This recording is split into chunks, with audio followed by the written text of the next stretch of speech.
Hi guys, welcome back to my channel. So for today's video, as you can see, I am going to be making macarons.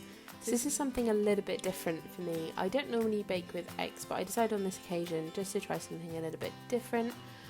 So yeah, I'm going to be making some macarons. So what you can see me doing there is I'm just cleaning my KitchenAid metal bowl and whisk with some apple cider vinegar. You can use white wine vinegar as well. So this just helps to get rid of any grease that is going to affect my meringue mixture, so specifically the egg whites.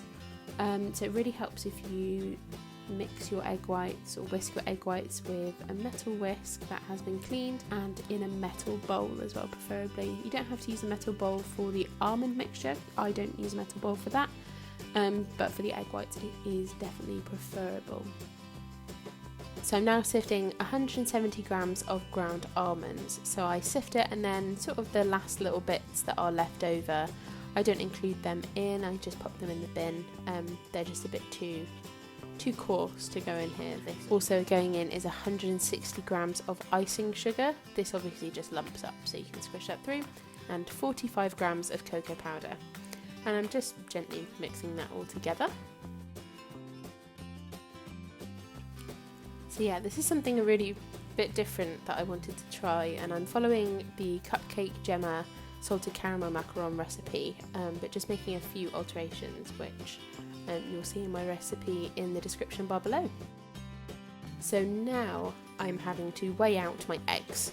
So you need 144 grams of egg whites in total, but preferably split into 72 grams per bowl, just so you can use those 72 grams separately. I found out that about 4 medium eggs gives you around 144 grams of egg whites, which is quite handy. And obviously just splitting them in the classic way of splitting egg whites, just go from one shell to the other, trying not to let any bits hang into the bowl. And then I'm just splitting the egg whites, which is actually really hard to do, especially when you get those sort of gross lumpy bits. It's really hard to split it into equal parts, but I managed it.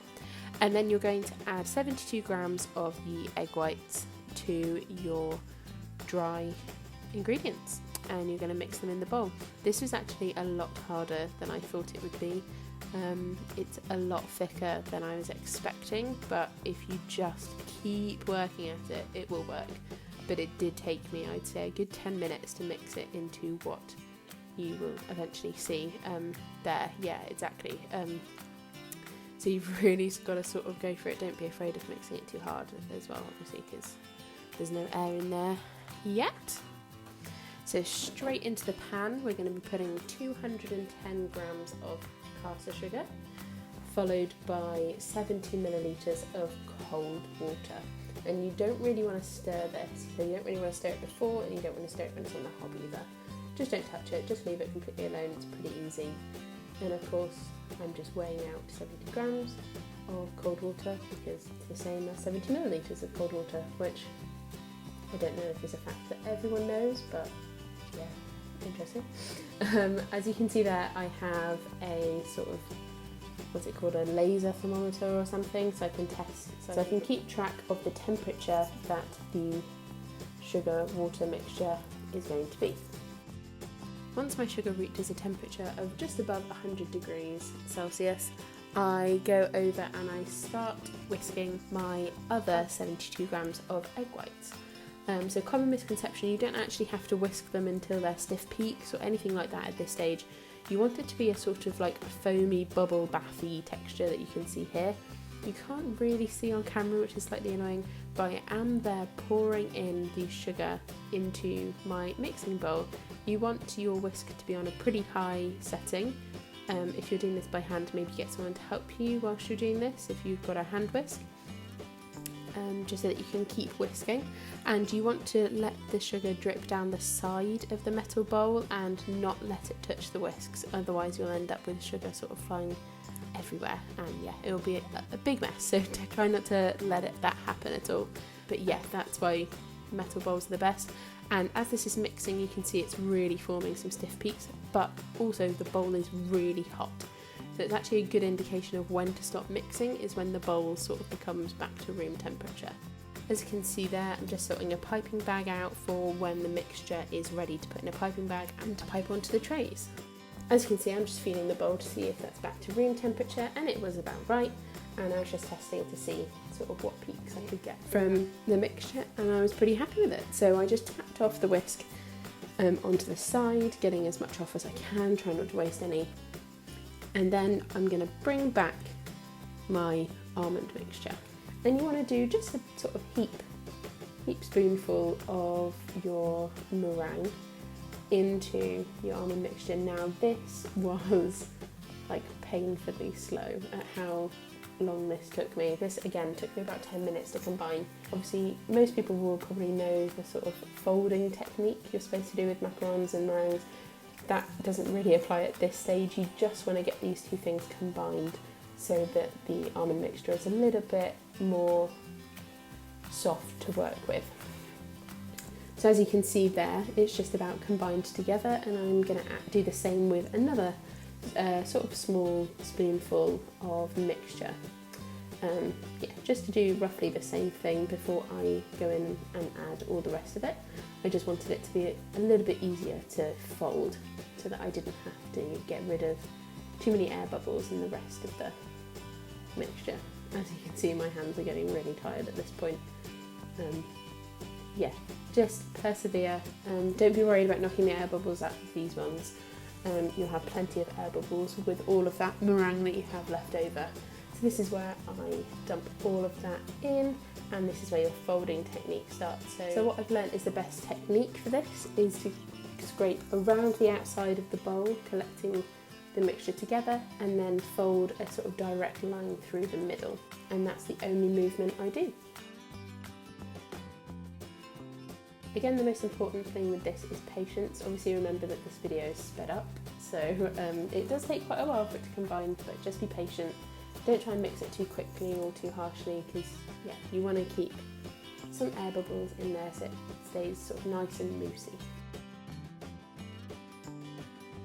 So once that is all done, I'm going to take my piping bag that I have put just a small round nozzle in the end of, and I am putting all of my macaron mixture into the top of that. Well, actually I only put about half because they're quite small piping bags actually. Could have done with probably a bigger one, and as you can see it turns into a little bit of a disaster.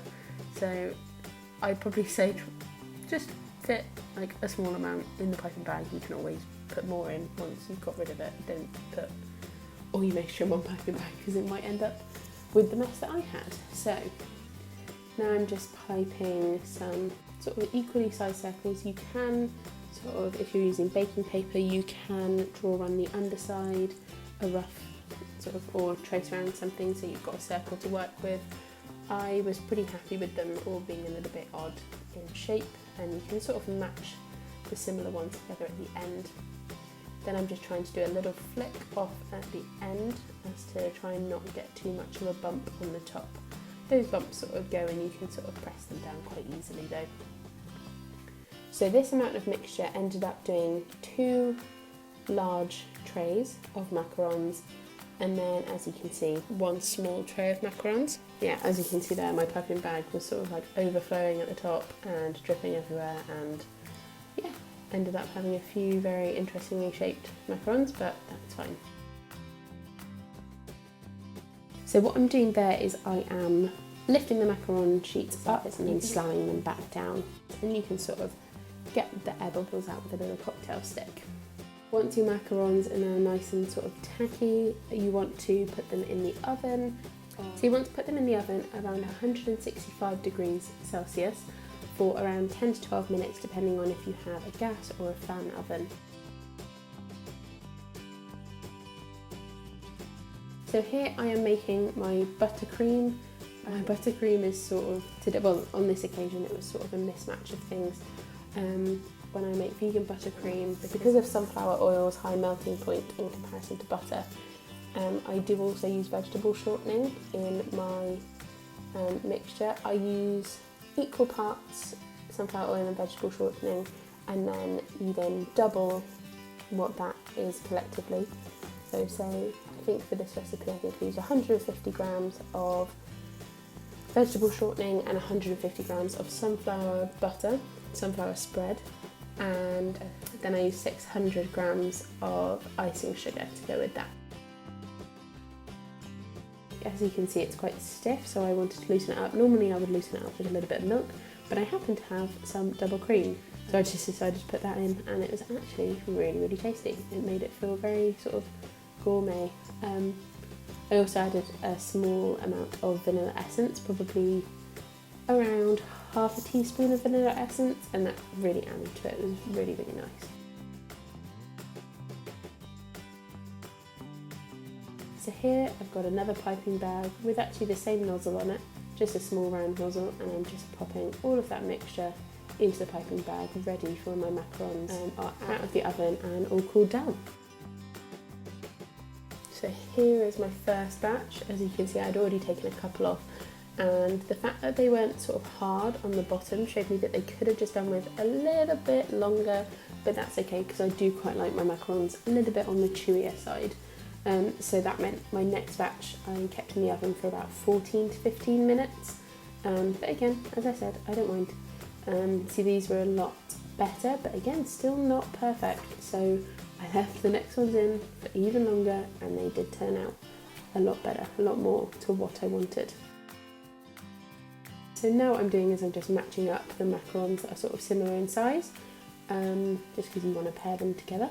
And yeah, I think I ended up being able to match them pretty well, and I sort of put the softer ones with the soft ones and the ones with the more cooked bottoms with each other, just so that you've got sort of different tasting types.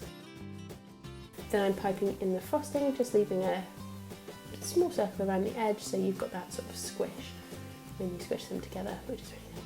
I think what I'm doing here is I'm putting the good ones towards the right, and I'm putting the ones that aren't as aesthetically pleasing onto the left, so you can see which ones I like and which ones I'm not too keen on. And that is it. So that is how to make these lovely little chocolate macarons. I hope you all enjoyed this video. I will be back next week with another baking video and maybe some short videos over on my Instagram, so be sure to check that out down below. So thank you guys for watching, and I will see you next week.